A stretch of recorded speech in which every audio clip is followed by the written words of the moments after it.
Have you ever had someone demand that you leave your own property? Not politely, not as a request, but like it was their right. That's exactly what happened to me one quiet afternoon on my ranch. A woman I had never even met showed up at my gate, pointed at my land, and told me I needed to move out. Her reason: her son needed the property, and when I refused, she called 911. What she didn't know at that moment was that the person she was trying to have removed was the sheriff of the county. My ranch sits about 20 minutes outside town. It's a large piece of land that's been in my family for decades. Rolling pastures, a long dirt driveway, and a simple ranch house overlooking the fields. For most of my life, the area around it was mostly farmland, quiet, peaceful. But about 5 years ago, developers built a large housing community just down the road, and with it came something very familiar: an HOA. Now, I don't live inside that neighborhood. My ranch sits outside their property boundaries, but that didn't stop some of the residents from acting like they owned the entire area. Especially one woman, Linda, though most people quickly started calling her Karen. I first met Karen on a Saturday afternoon.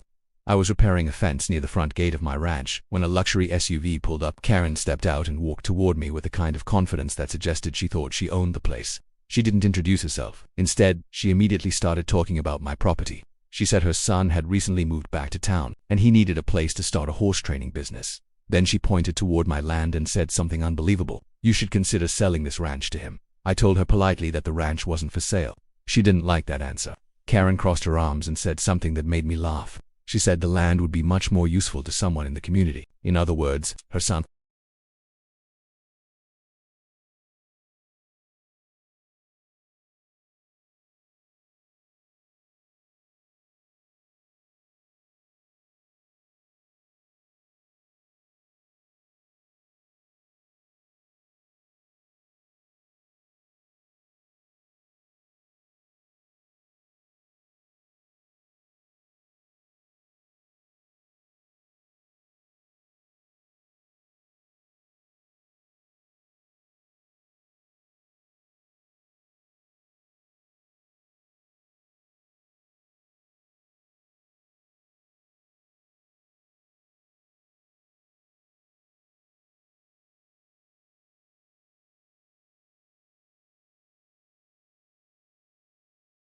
I explained again that the property had been in my family for years and I wasn't interested in selling.